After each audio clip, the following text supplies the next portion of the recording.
From family recipe legacies to zero waste hacks, we're meeting the women transforming the Malaysian food landscape.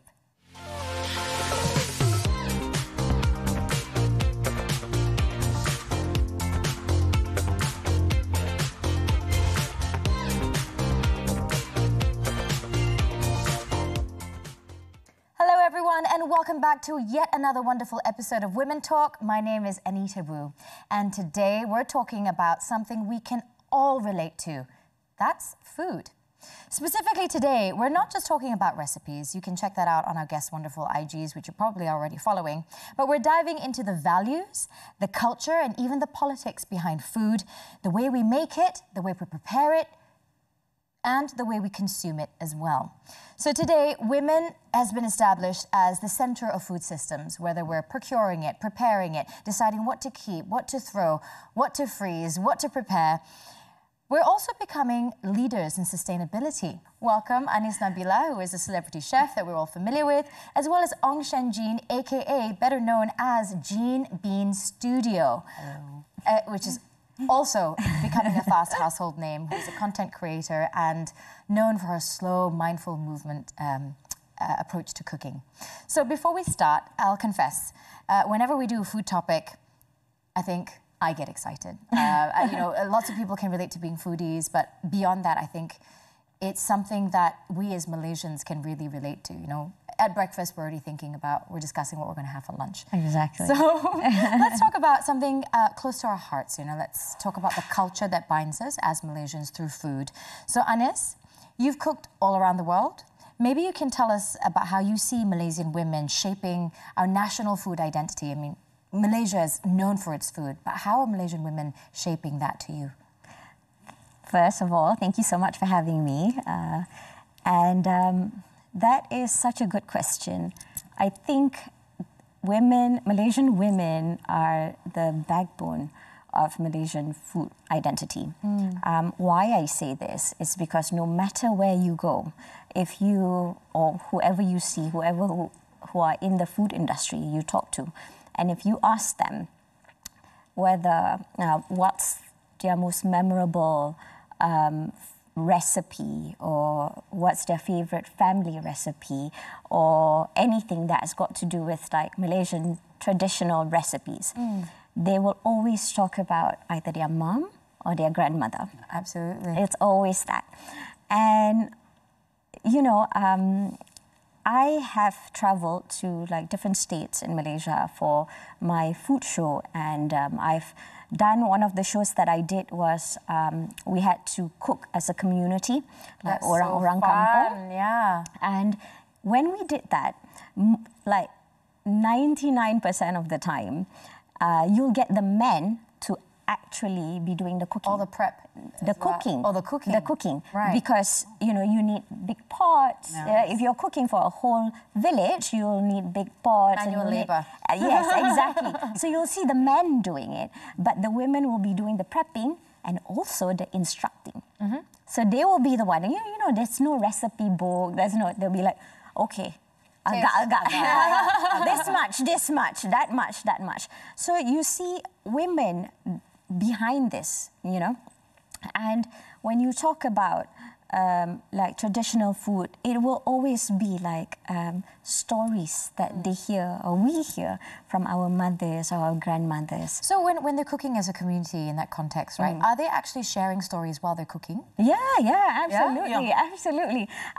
It's because, you know, not every family, and this is another interesting thing, because when we talk about traditional food, you see like people get so sensitive about it. Like you see online especially, right? I'm not sure if you get them. Like I get them a lot. Like people telling me this is not how it's supposed to be done, this is wrong, that's wrong.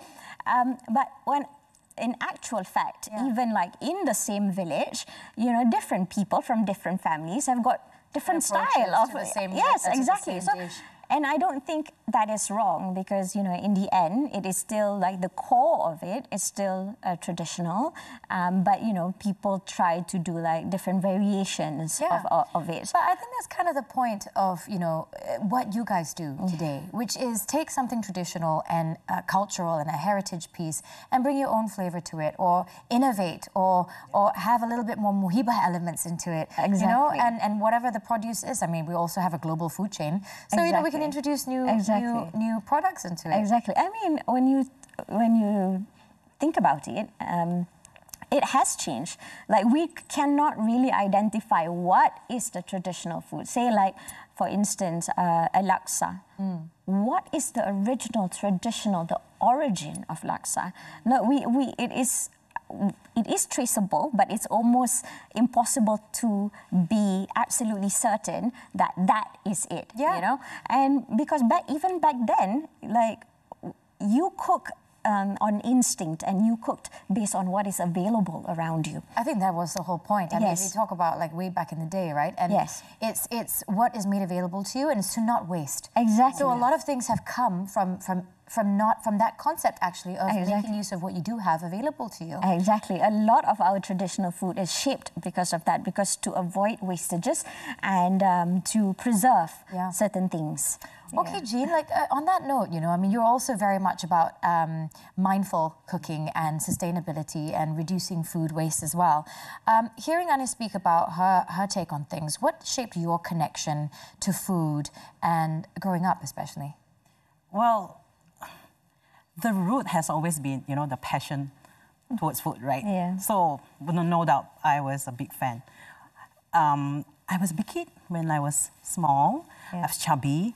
But you see, when I was small, I like to pretend like masak-masak. Yeah. Right? You know, go to the garden and...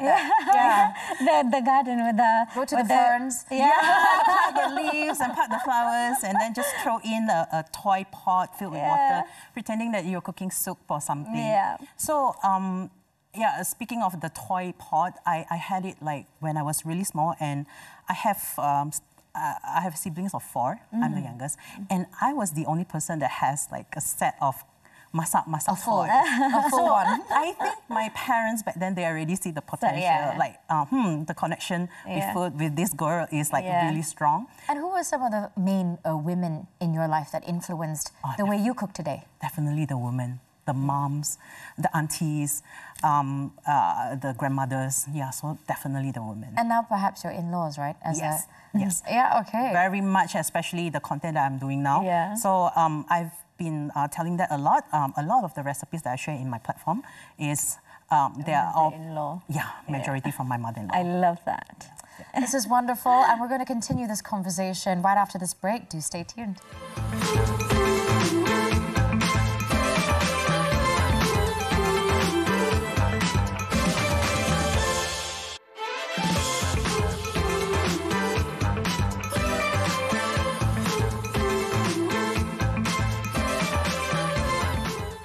To Women Talk, and on the show with me today are 2 fabulous women, which many of you already know of.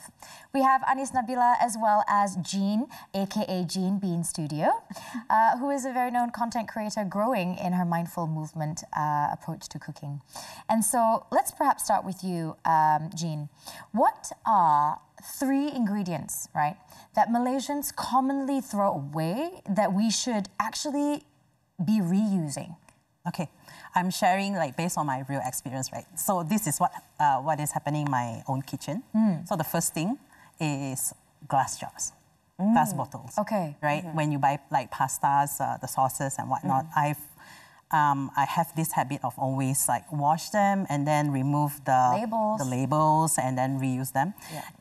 It may not be the most aesthetic thing in your kitchen, but I find it very, very hard to just throw it away. It's sustainable and useful. Yeah, and it's functional. And the second thing is probably it's a little bit more hardcore than the first one. I actually reuse all the plastic packaging or even the aluminum foil from like certain food or snacks. Like for example, like those keropok, right? The snacks. It's actually a good size to, you know, to put it in your trash can as the bag. Yes. So, and it's also waterproof. So it's perfect for like wet trash. Right? Yes. So yeah, I always reuse that. And the third one is I would say bones. The bones for like chicken or fish. Right. Yeah. Those are perfect for stocks. Stocks. Do you know that actually, for instance, like fish bones, when you just sear them, and then while it's searing on the pan, when you pour in like hot boiling water, the water will magically becomes like murky, whitish. Wow. So it's a perfect fish stock. Yeah. Oh, so the trick is to pan sear it first. Yeah. The fish bones. Yeah, and then the second trick is the pouring the boiling water. Okay. Yeah. Into the pan. Yeah, together with the searing and whatnot, the fish bones. Oh, wow, what a little great hack. Thank you so much for that. Okay, well, so on that note, Anya, so what about in your own home? Do you have any go-to habits to reduce food wastage? I mean, I'm a culprit of... because there's not too many people in my household. So I tend to throw away things because I don't use them fast enough. Do you have some tips? You know, I used to be like that. So for me, we have to be conscious and mindful when we're shopping. I mean, the best thing to do is obviously to have a list. And on your list, okay, and this happens to me all the time, I'm not even going to try and hide it. Like when you go to the grocery store or to the market, to the fresh market, and then you see things that are not on your list, but they look really good, like all the different colors of bell peppers and whatnot. And they're on sale. And you're like, no, not only it's on sale, like for me, it's the chef side of me, right? Like, oh, I wonder what this tastes like. Right. Oh, maybe I should try this without having any plan of what to make of them. And I'll just buy them. So now I restrict myself from doing that. And if I really, really have to, like if it's something really like a very rare ingredient, I allow one item. And I'll make sure that that's the item that I'll use first. Yeah. Okay, so whatever that I have in mind that I've planned to cook for the week, I will push that behind and I will prioritize that one. Because if I don't, then I'm just going to forget about it. And then that's one. Another one is I love repurposing ingredients and food. So whether it's cooked food or it's like what we would consider waste, like peels, vegetable peels and whatnot, there are so many things you can do with them. Like Jean mentioned just now, stock. So, you know, you can use onion peels. Really? And throw it in your stock. Your other, like, fruit peels, whatnot. Like your apple peels, once it's cleaned properly, you know, that will add natural sweetness to your stock. I didn't realize onion peel was included. Yes. And especially onion peel, actually. Yeah, tomato peels. You can dry them. So tomato skin, onion peels, you can dry them. And carrots, and once it's dry them in the sun. Once it's dry, you just blitz it, turn it into powder, and there'll be a natural vegetable stock. Wow. So that's one of the best things to do. And then repurposing food. So instead of like, you know, people, especially like families, and if you have children tends to be picky. If they've had something the day before, they wouldn't want to have the same thing the following day. So it's about being creative. Like, what can I turn this dish into the following day if there's leftovers? So, okay, for something, what's a favorite kind of conversion thing for you? You know, something that's already been cooked and then it's like, oh, okay, there's lots of leftover, let me do something else with it, like a casserole or... like pasta sauce. So I would be the one of those people who would cook like big batch of pasta sauce. And if I don't finish it, I wouldn't mix it straight away with the pasta. I'll do that right before serving. But when I have excess pasta sauces, I'll turn it into anything and everything you can think of. Put it in sandwiches, turn it into minestrone soup. You should do a reel on this. But to be honest, the safest dish that anyone could go for is always turn it into a nasi goreng. That's true. Like for Jean. Asian food, absolutely, nasi goreng, right? Okay, this is wonderful. Okay, so on that, okay, Jean, let's go into your movement into mindful cooking, right? What made you? I know it's a fast-paced world, but what drew you into this movement? How did that develop? I think mainly it's because of like me realizing, you know, how important it is, food, what food do to our body. So I've became like really into, you know, health conscious in my 30s, like adulting, right? So that's when I'm being mindful of how I handle things in kitchen. So what you mean is not just nutritionally, not just about picking what you eat, but spiritually as well. It's like how it is that when you're cooking. Yeah. Because let's face it, a lot of us have also, I mean, if those of us who've had working mums, or if you yourself are a working mum, sometimes cooking becomes perfunctory. It's just something you need to get done, you're tired, it's the end of the day, you've got mouths to feed, and a whole table to be served, right? So how would you say in that sense, right, for women who are facing these pressures, to be more mindful in their cooking, perhaps? I guess like, and the easy answer to this is actually meal prepping. Yeah, it's the answer for everything. You save time, you save money, you save, I mean, less wastage. Yeah. So meal prepping kind of is the answer or the start of sustainability, right? So you just need to, with little effort that you put in, like maybe once a week, you plan it out, what you want to cook. And then after that, you can just go on with your life and be busy and whatnot. What about if you've got picky kids? You know, and exactly that, you know, it's kind of one of those things. You can still do meal prep, like plan it out. You can have multiple kind of food. As Anies had said earlier, right? I mean, find creative ways to kind of do that, but have these stocks in place. Yeah, like for me, myself, well, I'm a busy woman too. So recently, my obsession with meal prepping is the rice cooker pumpkin rice. Okay. Yeah, so I cook a pot and it will last me like the entire week. And then I also have soup in my fridge, in my meal prepping list. So like I do a lot of ABC soup. So like nutrition-wise, I'm covered. Yeah, so like for the days that I feel like, okay, maybe I need some comfort food, I need some soup, okay, I'll go with the soup. If not, I'm fine with just my pumpkin rice. Oh, this is wonderful. Thank you, ladies. All right, we'll be back right after this break for more engaging tips and as well as a topic on sustainability and how we can be better cooks and nurturers, and not just for the family, but also for the planet.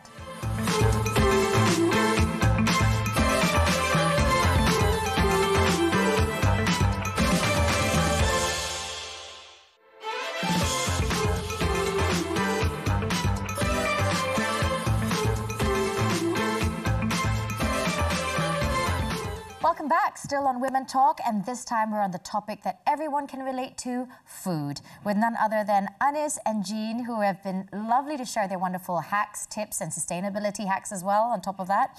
Let's talk about the kitchen at home. It's a place filled with love, but as we know, it can also be a place filled with expectations. So as a chef, Anies, how different do you think are the pressures placed on women in these two environments? Okay, so for me, personally, I don't have children. So when I cook for the people at home, it's mainly my big family, my mom, my siblings, and my nephews, nieces. And when I do that, I think the pressure is different because you do that out of love. And you just really, like for me, I really just want to impress them. Because it's not something that I have the opportunity to do all the time because I'm always working. So it's mostly during Raya or any family gathering. So I would want not just like one person, I want the children and the adults, everyone to enjoy it. So I think the pressure is more on yourself. Yes, I put on myself. Whereas in the kitchen, as you know, it's a very competitive place. And it is... They're quite male-dominated, exactly. Actually, I was about to say, until today, it is male-dominated. But you do see a lot more female in the industry, but it is very, very difficult for women in general, and this has been proven. This is a study that was done 2 years ago, that it showed that only less than 10% of women are the head of kitchens in like nationwide in the whole of Malaysia for professional kitchens, and whether it's restaurants, hotels, and whatnot, and that is a very, very small number.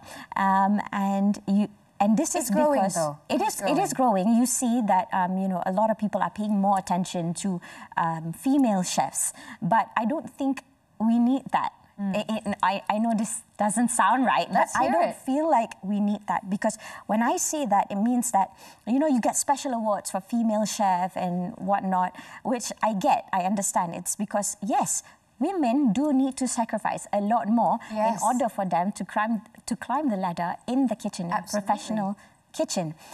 That means having to sacrifice time from home and stuff.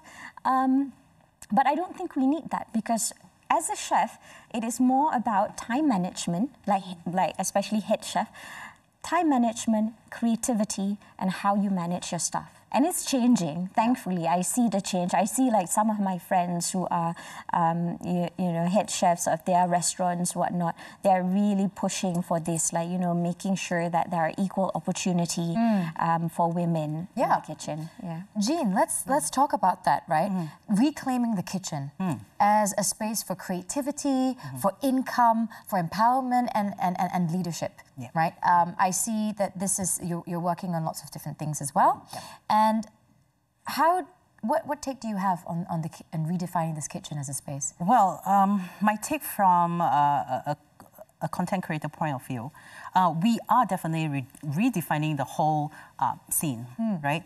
And also, I gotta say that I'm really grateful that I'm being in this scene and seeing the changes, because like I myself also like. It was a calling rather than I'm forcing myself into.